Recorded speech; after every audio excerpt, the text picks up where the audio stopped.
नमस्ते फैमिली, प्रणाम। आप सभी को स्वागत है हमारे यूट्यूब चैनल में। आप सब कैसे हैं? आशा करते हैं आप सब बढ़िया होंगे। आप सभी के आशीर्वाद से मैं भी अच्छी हूँ और मेरा परिवार अच्छा है। आशा करती हूँ आप सब ठीक ठाक स्वस्थ मस्त होंगे और अपने अपने कामों में व्यस्त होंगे। दोपहर का टाइम है। आप सभी को प्यार भरा गुड आफ्टरनून। और कल मैं कहीं गई थी शाम को, और कल हमारे घर में जो हुआ तो वीडियो के माध्यम से बता भी चुकी हूँ। कुछ बातों के लिए नोक झोंक हुआ था। कहते हैं ना कि जाने वाली थी सुबह, लेकिन होने को कोई नहीं टाल सकता है। जो आपके साथ लिखा रहेगा वो हो के रहेगा। जो जब हमारे साथ जैसा लिखा था तो कहाँ से जाएंगे सुबह में, शाम को गए और सुबह में चले जाते तो शायद छोट मोट बातों को लेकर नोक झोंक हमारे घर में नहीं होता, लेकिन हो गया, कोई बात नहीं। शाम को फिर गए और जिससे हमारी लड़ाई हुई ना, वही लोग हमको पहुंचाने के लिए भी गए रोड पे, क्योंकि दोपहर 2 बज गया था, 3 बज रहा था। तो हम बोले कि दोपहर का टाइम है, कहीं गाड़ी बस नहीं मिलेगा, टोटो, तो फिर हमको घर आना पड़ेगा। और कहते हैं ना, कोई साथ में रहता है तो आप बोलते बात करते थोड़ा चले आते हैं, नहीं तो हम तो अगर मिल गया तो कोई बात नहीं। तो इस सोचे कि घर से किसी को ले ही लेते हैं। तो हम निकल रहे थे तो उसके पापा को बोले कि चलिए, तो बोले कि नहीं, हम बच्चों लोगों को देख रहे हैं, बच्चे सोए हैं तो कैसे जाएंगे, चली जाओ। तो हम बोले नहीं, दोपहर में हम नहीं जाएंगे अकेले। तो फिर वो मम्मी हम गई, फिर साथ में मतलब हम बोले, एक दरवाजे पे लड़के भी बैठे थे, उनको भी बोले कि चलो हमरा के थोड़ा सा पहुंचा दो, थोड़ा सा नहर के पास। तो बोले चली। फिर उनको लगा कि धूप में क्या ही लेकर जाएंगे, नहीं उनको लेकर गए।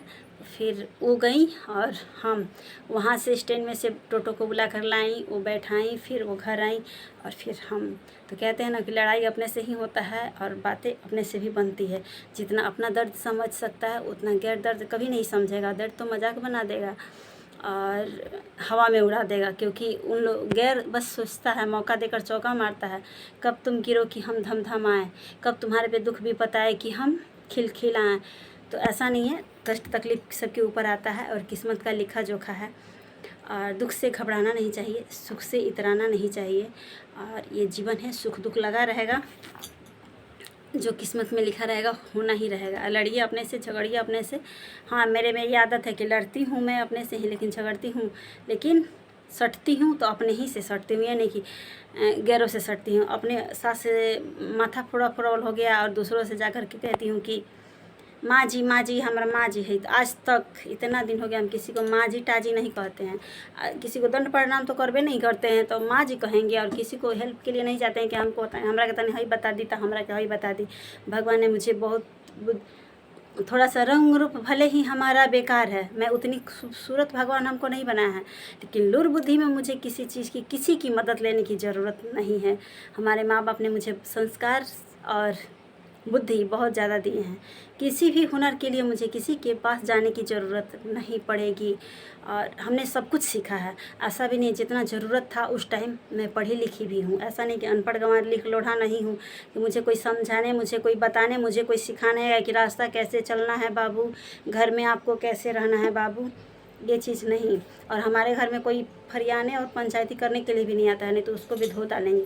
हमारे घर में बहुत बार ऐसा हुआ है, लेकिन घर का बात घर ही में। कोई आ गया तो उसको तो दम लाल करके भेजेंगे। हमारे घर में तो किसी को पावर ही नहीं है कि कोई आ जाएगा, क्योंकि हम किसी के घर में नहीं जाते हैं ताकने झाँकने के लिए कि कोई क्या कर रहा है, कोई रूखा सूखा खा रहा है, कि कोई दूध रोटी खा रहा है, कोई दाल रोटी खाता है, कि फल फ्रूट का, उससे हमको कोई मतलब नहीं है। कोई क्या कर रहा है, किसी से किसको झगड़ा है, किससे किसको लड़ाई है, तो हम नहीं चाहते हैं कि हमारे घर में भी कोई ताक झाँक रखे। हम नहीं चाहते हैं कि हमारे घर में भी कोई आए, हम लड़े झगड़े तो हम सामने वाला मेरे बारे में सोचे और ताके और झाँके। कहाँ झाँकेगा ताकेगा, हम किसी को ताकने झाँकने जाते हैं कि सास ननद में किसको बन रहा है, कौन किसको कितना कर रहा है, हमको सब पता है। ऐसा नहीं है कि नहीं पता है, हम बच्चे नहीं हैं, दूध नहीं पीते हैं कि हमको सिखाना और बताने की ज़रूरत है। हमारी भी शादी हुई थी ना, तो उस टाइम हम ग्रेजुएशन मेरा कंप्लीट हो गया था, तब मैं शादी के बंधन में बंधी हूँ और बहुत दुनिया देखी हूँ। ऐसा नहीं है कि मैं घर में रहती थी तो मेरे माँ बाप ने शादी कर दिया, ऐसा कुछ नहीं है। हमको सब कुछ, पढ़ने भी जाते थे तो खुद जाते थे ना, एडमिशन के लिए मैं खुद करवाती थी। जब 10th पार कर गई थी तब, और 8 क्लास पार की थी तभी से सब कुछ अपना फॉर्म रजिस्ट्रेशन जो भी करवाना है, स्कूल का काम सब अपना करना है। और एग्ज़ाम देने से लेकर मतलब एक होता है ना कि माँ बाप पापा का कभी सहारा नहीं, और पापा से हम पूछते भी नहीं थे। वो बोलते भी कि हम कब तक तुम्हारा साथ देंगे, कब तक तुम्हारे साथ जाएंगे, तुम जाओ, तुम खुद आगे जाओ, कब सीखोगी कब। तो फिर मैं भी छोड़ दिया, और जब मेरा मैट्रिक का एग्ज़ाम हुआ उसके बाद मैं खुद अपना एडमिशन लेने लगी, और किस कॉलेज में करवाना है, कहाँ मुझे करवाना है, कहाँ ट्यूशन जाना है, कौन हमारे लिए सही रहेगा, सब कुछ।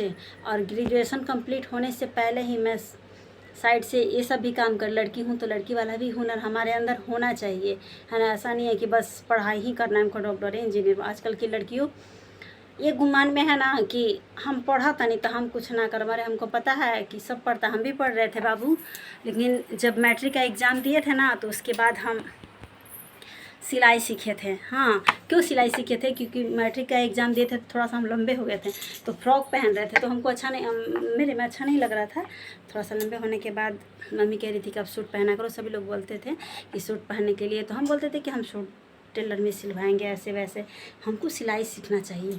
मम्मी बोली सीख लो। तो फिर जब अभी रिजल्ट नहीं आया था, 2 महीना हम सिलाई सीखे, फिर अपने से सूट सिलकर पहनने लगे। जो भी कपड़ा घर का होता था तो सिलने लगे, पहनने लगे। फिर जब इंटर का एग्ज़ाम दिए तो इंटर में जब मैं पढ़ रही थी तो रेगुलर क्लास चलता था हमारा। ये नहीं कि गए और नाम बस गए और एग्ज़ाम देने के लिए और घर आ गए, ऐसा नहीं है। मेरा रेगुलर क्लास था, हम डेली क्लास करने के लिए जाते हैं। MP हाई स्कूल से मेरा इंटरमीडिएट हुआ है।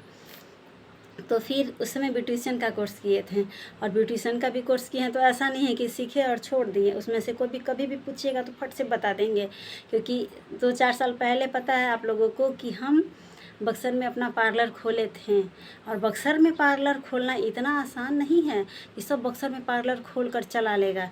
वो भी हाईलाइटेड मोहल्ला था, वो चीनी मिल में मेरा पार्लर खुला था।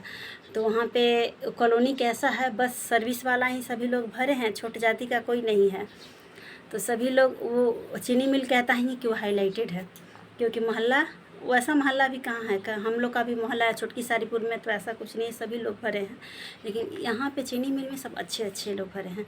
तो शहर में पार्लर खोलना इतना आसान बात नहीं है। 4-5 साल पहले मैं वहाँ पे मेरा ब्यूटिशियन खुला हुआ था, और मैं अभी तो बंद कर दी हूँ, पर फिर मैं खोलूँगी, क्योंकि हमारा इंतज़ार वहाँ अभी भी है। अभी भी कितना बार फ़ोन रोज़ आता है कि आप खोलिए, आप आइए, आपके लिए वही चार्ज है, आपके लिए सब कुछ फ्री है। लेकिन मेरे लिए सच में वहाँ पे फ्री था।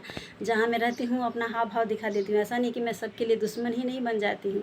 हमारे दोस्त भी बहुत सारे लोग हैं, है ना। और लोग हमारे ही जाति के थे, जिसमें मेरा दुकान खुला था उन लोग हमारे ही जाति के थे, और बहुत मुझे पसंद करते थे और मानते भी थे एकदम लड़की की तरह। तो देखिए कहाँ खुलता है, अभी तो कुछ भी नहीं कहेंगे, क्योंकि समय सब कुछ बताएगा कि मेरा दुकान कहाँ खुलने वाला है। और आप लोग वीडियो में बने रहेंगे और मेरा वीडियो देखते होंगे, तो वीडियो के माध्यम से सब कुछ जानकारी दूंगी कि मेरा दुकान कहाँ खुलने वाला है। लेकिन बहुत तत्काल दुकान खोलूँगी, बहुत जल्द आप लोगों को खुशखबरी दूंगी वीडियो के माध्यम से, क्योंकि मेरा भी मन उब गया है अब घर में रहते रहते। और सोशल मीडिया तो है ही, जहाँ है वहाँ है, लेकिन ये भी काम होगा, लेकिन वो भी मेरा काम अपना करूँगी, क्योंकि अपना हाथ हाथ होता है। और घर में बैठने से और सुबह शाम बिताने से, उसका चुगली उससे करने से, ये अच्छी बात नहीं है, और इससे दिन नहीं कट जाएगा। और वो काम करिए और आगे बढ़िए। बस आज की वीडियो फैमिली हमारी इतना ही। मेरा वीडियो अच्छा लगे आप सभी को तो लाइक शेयर सब्सक्राइब कर दीजिए, हमारे चैनल को सपोर्ट करिए। कल ही से लाइट बहुत ज़्यादा डिस्टर्ब भी रह रहा है, रात भर लाइट भी नहीं था, और हमको लग रहा है 9 बजे 10 बजे लाइट आया है, अभी लाइट भी कट गया। तो अंधेरा अंधेरा पूरा किचन में हो गया है। देखिए आप लोग, बच्चे भी सो रहे हैं। चलती हूँ, इन्वर्टर जला देती हूँ, क्योंकि इन्वर्टर पता नहीं उतना चार्ज भी नहीं है, क्योंकि रात में लाइट नहीं था तो अच्छे से चार्ज भी नहीं हुआ है। और हम लोग पंखे में सोए हैं तो तुरंत जग भी जाना है। तो आज की वीडियो फिर हमारी इतना ही। मेरा वीडियो अच्छा लगे आप सभी को तो लाइक शेयर सब्सक्राइब कर दीजिए, हमारे चैनल को सपोर्ट करिए और ढेर सारा प्यार और आशीर्वाद दीजिए। बने रहिए हमारी ब्लॉग में। लाइट कट गया और देखिए अंधेरा छाया है। देखिए हमारे बच्चे दोनों सो रहे हैं, देखिए कैसे ये अंगड़ाई भी लेने लगी। सब अंधेरा हो गया है फैमिली। Bye bye.